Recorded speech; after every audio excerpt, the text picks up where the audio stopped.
こんばんは、石破さんが総理大臣になった場合何が改善するんでしょうか。岸田さんが立てた増税案を実行していくような気がして嫌な予感がします。僕が知る限り、石破さんって同一労働同一賃金と言っているんですよ。同一労働同一賃金って何ぞやっていうので、僕が知る限り先進国で同一労働同一賃金をやってない国って日本だけなんですよね。契約社員と正社員で全く同じ仕事をしているのに、契約社員だけ給料が低いって、これ違法なんですよ、他の先進国だと。なんですけど、日本だとなぜか派遣労働みたいなやつとか、契約社員みたいなやつが許されていて、でそれは良くないよねって言ってるので、なので、多分派遣はなくなると思うんですよね。若い人たちが労働して金が稼げないのが良くないよね。で、それが同一労働同一賃金が守れてないよねっていうのを石破さんが言ってたので、なので言ってる通りでいくと、多分派遣の会社というのがかなり厳しい状態になって、で、一般社員の契約社員とかも正社員と同じような待遇を受けるという形になると思うんですよね。そうすると、派遣の会社は多分、株価がめちゃくちゃ下がって、契約社員を使っているようなところとか、派遣を多く使っているような会社というのは利益率が下がります。若者を安くこき使うというのができなくなるので、結果として労働者に払う給料が増えてしまうので、その会社の利益というのは減ります。その会社は黒字だったのが赤字になるかもしれません。なので株価は下がります。大企業とかで派遣とかをよく使っているようなところというのは、一回株価が下がって、経常利益も下がって、経営状態が良くないようになって、日本経済が悪いよねというふうに言われると思います。でもその後に、給料が上がった若い人たちというのが、じゃあ自分たちで消費をして、今、20代で年収600万円以上ある人って、確か6割か7割結婚してるんですよ。日本の人たちって、今4分の1の男性が独身で死ぬのかな確か。20%超えてたと思うんだけど、そういう感じで結婚できないのが当たり前っていう状況に、小学生代、40代、50代とかあるんですけど、でも20代で年収600万までいけば7割結婚できるっていうことは、若い人にお金渡しちゃえば結婚するんじゃんと。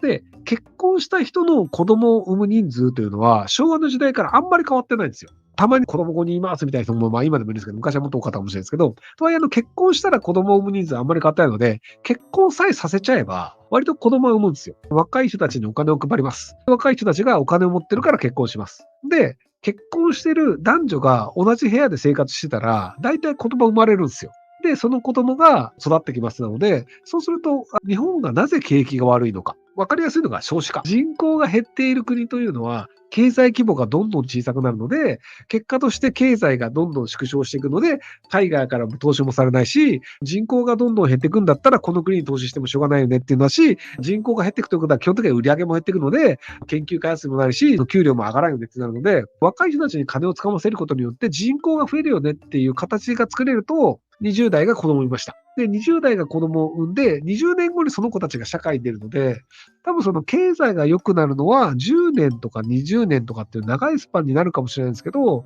若い人たちに金をつかませるっていうのは長期的には大事なことなので、その一助になる可能性はあるんじゃないかなというふうに僕は期待してるんですけど。でも同一労働同一賃金っていう至極当たり前のことができてないっていう時点でどうかと思うんですけどね。石破さんは財務省の状態を改善してくれると思いますか？悪質な財務省を変えてほしいです。財務省は悪玉論を言う人たちって結構いるんですけど、騙されてますよ。財務省をコントロールしているのは財務大臣です。なので今だと鈴木さんだっけ？財務省が悪さをしていて、財務省に日本の政権、岸田政権が従わざるを得ないというふうに思い込んでいる人たちって、結局じゃあ悪いのは岸田政権じゃなくて財務省なんだっていうふうにすることで、現政権が攻撃を受けないようになってるだけで、実態として財務省をコントロールしているのは政権であり財務大臣なんですよ。財務省がおかしなことをしているときは悪いのは財務大臣です。なのに財務省が良くないって言って、本来は財務省ではなく政権を責めるべきなんだけど、なぜか政権を責めずに財務省が悪いって言い続けて、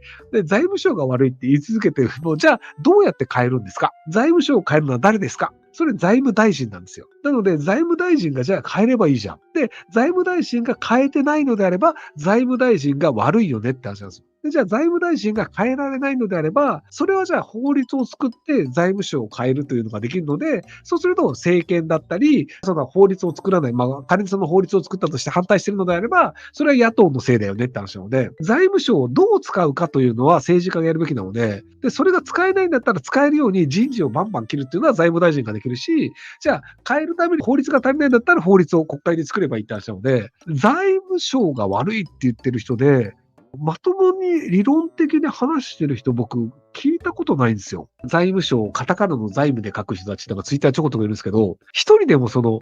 まともに理論的に財務省が悪いというのを説明してる人がいたら教えてもらっていいですか？僕が知る限り、財務省の人事は財務大臣がコントロール可能なんですよ。だから財務大臣が人事をコントロールできないっていう、検察庁はコントロール不能なんですよ。法務省のコントロールは可能なんですけど、法務大臣が。ただ、検察庁の中の人事までは、政権は入れないんですよ。なので、法務省の法務大臣は、裁判官の人事も触れないんですよ。そこは独立してるので。なので、裁判官とか裁判所は政権のコントロールが切られないから、あれも勝手に自由気ままにやってるって言われたら、確かにその可能性はあるよねは言えるんですよ。でも財務省に関して言えば、普通に人事決めてるの財務大臣なんですよ。誰を財務次官にするかとかね。なので、財務省が日本の政権をコントロールして財務省には逆らえないんだって言ってる人の、じゃあ、財務省に関して人事ができないの？それとも財務省をコントロールする法律ができないの？何ができないから財務省には政権がかなわないのかっていうのをちゃんと説明しているまともな人は僕聞いたことないので、もしあれば教えてください。はい。石破さん、可愛くてファンなんですが、優しくゆったりボイスなんですね。だんだん何を言ってるのかわからなくなることが多いです。総裁選勝ってとても嬉しいですが、外交とか人付き合いでは大丈夫か心配になりますが、長いんですよね。ゆっくり長く喋るので、結論まで遠いんですけど、ただ高齢者の方でもわかるような話し方というのをずっとやり続けた結果、ああいう最適化になってしまうと思うんですよね。外交は別に何の関係もないです。外交って基本的にはもう通訳を挟むので、で、石破さんがこうベラベラベラベラって長くしちゃっても、これこれこうです、パッて通訳が言うだけなので、ふーんっていうだけなので、外交には何の問題もないと思います。で、逆に下手に調子に乗って言っちゃう人より、考えて言葉を選びながら喋る人の方が、隙を見せないっていうのがあるので、外交に関しては別にそんなに心配する必要はないんじゃないかなと思いますけど。で、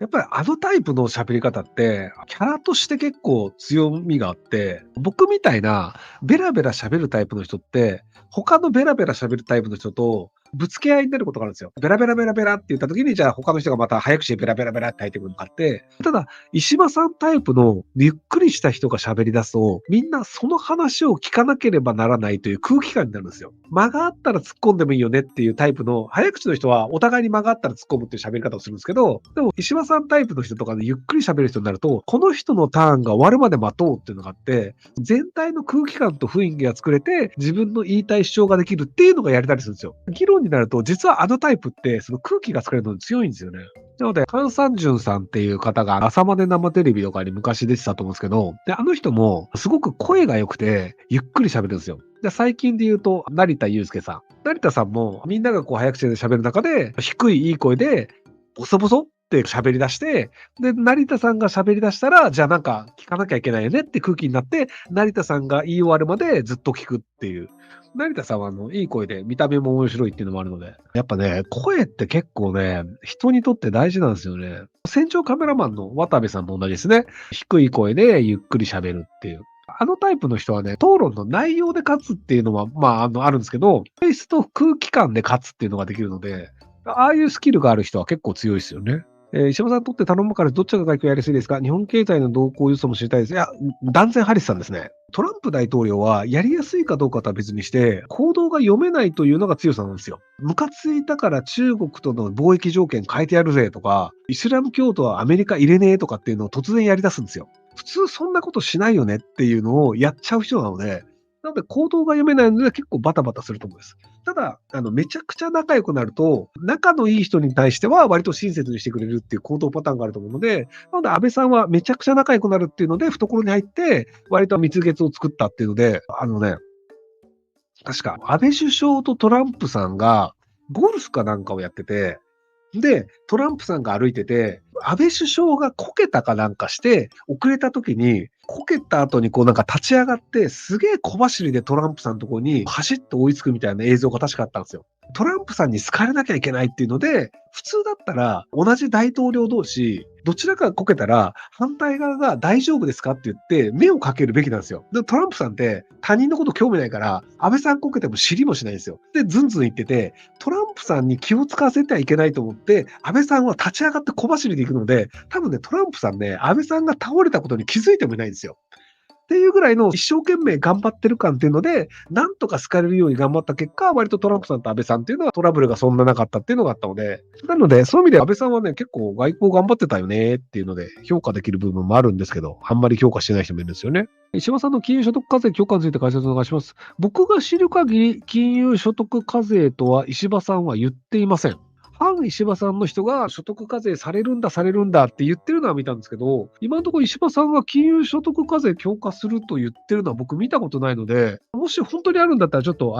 ソースをもらえると僕も勉強になるので教えてください。資産課税的なことは必要かもねっていうふうに言ってるのはあるんですよ。ただ資産課税が必要だよねっていうのは、大体どこの国の政治家も言ってます。なので、具体的にこの課税をするみたいな話じゃなくて、全体としてそういう方向っていう方針を言うというのを、そのなんか、金融課税と誤解してるのかなっていう気がするんですけど、石破さんの奥さんが、なんか、めちゃめちゃ苦労してそうな感のある見た目なんですよね。鳥取ですごい苦労された方というわけでもなくて、慶応大学の時に大学生同士で出会った方っぽいんですよ。で、石破さんが結婚前提に付き合ってくださいって言われて、石破さんが振られるっていう、あの顔だったらそりゃ怖えだろっていうので、その後出会って結婚したそうなんですけど、なんかさ、めちゃめちゃ苦労してる感あるんだよね。石破さんの奥さん。なんであんなになんか悲壮感まであるぐらいのね、なんかすごい疲れてる感なんだよね。なんであんな苦労してそうな感じなんだろうっていうのがすごい不思議で。まあ、ほら、言うてもさ、国会議員の奥様ですよ。だから、なんかそんなにさ、別にさ、なんか食い物に困るぐらいでもないと思うんだけどさ、すごい幸薄そうなんだよね。何なんだろうね。すごい昭和の奥様感のなんかね、苦労してそうな感。なんかね、言っちゃ悪いんだけど、もうちょっとなんかさ、いいもん食ってくれてもいいんじゃねっていう、なんかご飯もちゃんと食べれてなさそうな感って、ほんと失礼、ほんとすいません、ほんとすいません。ほんとね、失礼です。ほんとすいません。はい、失礼しました。はい。寿司とか食えばいいんじゃねえのっていうね。はい、すいませんでした。ご視聴ありがとうございます。今回の動画はこちらからの切り抜きになります。